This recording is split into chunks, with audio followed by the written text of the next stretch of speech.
first thing is it's really important that people vote. The votes have to be, the proxies have to be cast by 10 a.m. on the 2nd of March, which is 2 days before the general meeting.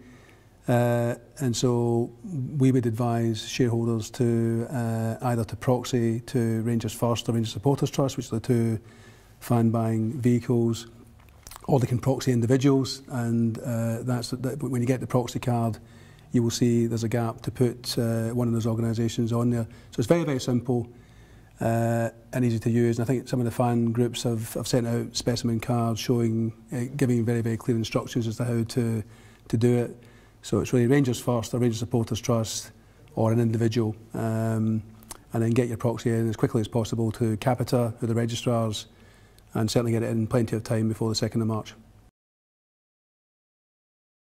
Yeah, I think first of all, it's quite far away, and obviously you need to take time off work, and it's pretty expensive. And you can vote by post, vote by proxy. We don't want there to be any issues in London, obviously, which would prevent the meeting from going ahead. Also remember, the thing will only last about 10 minutes, so it's a long way to travel for a short meeting. It won't be like the AGM. It'll be a very, very short meeting, 7 resolutions voted upon, and that'll be the end of it. So we would advise people to vote now, vote in plenty of time, and not to go to the general meeting. Well, I think I've said a few times, I think one of the few benefits that's happened over the last 4 years of turmoil at the club is that the fans are really engaged in terms of the issues around the club. And so I think going forward, we are certainly committed to meaningful fan ownership and also fan representation in the running of the club. I think it's critical, and I think Dave King said last week that we've got to get a broadly based shareholding structure whereby there's remember that fans come in different levels in terms of wealth and so on, and there's nothing to stop having a wide range of supporters. It's not just simply your season ticket holders. There's a wide range of supporters, but certainly we are committed to putting that in place. And if we are successful at the general meeting, that's one of our fundamental things we'll put in place in the future. Yeah, no, I think the first team manager obviously is a short-term priority. Obviously, at the moment, with what's happening at the club, that is lacking. I think we need to take our time and actually find the right person. Remember, there's only been 13 managers of the club in 143 years. It's a pretty big position. It's a big decision, and I think we have to specify the sort of person we're looking for. Take our time. I think speak to people in the game who have got knowledge of the game. Take advice from people who we respect, and then try and identify the right person. And that person has got a big job in his hands in terms of really shaping the football philosophy going forward. And so we'll be that's one of the first priorities we have if we're successful.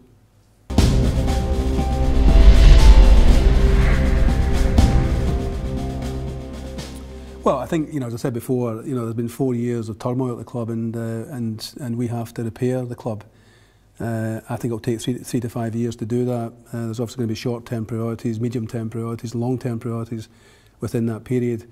The things you mentioned are certainly things we have to look at. I actually think scouting and youth development is particularly important because obviously going forward we have to have a model where the club's going to be sustainable, and scouting to me is a massive thing. We have to have an infrastructure in place. We can identify young players. First of all, identify them and then bring them in, coach them within a structure and either, graduate them to the first team and or sell them on for a profit and then recycle the proceeds back into the process again.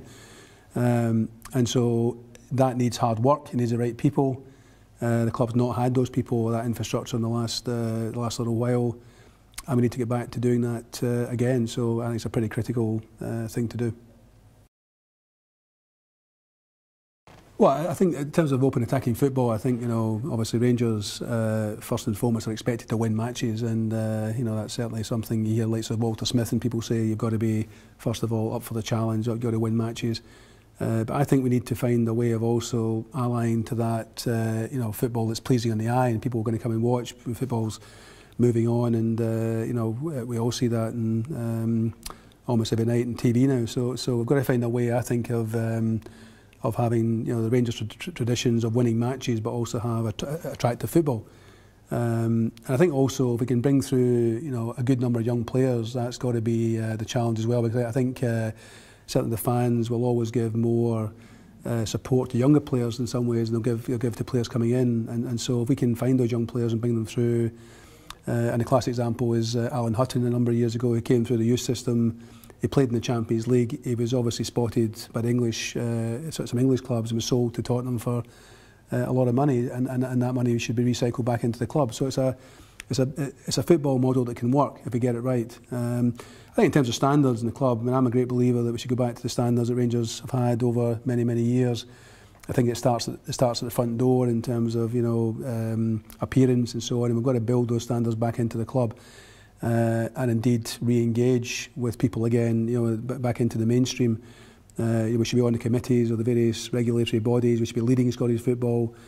So there's a wide range of things that apply there, but I think it's important to instil the standards at the bottom, but actually be led from the top. So that's what we'll be doing if we're successful. We're confident, as Dave King said last week. We look at the shareholding listing. We're not complacent, but we're confident.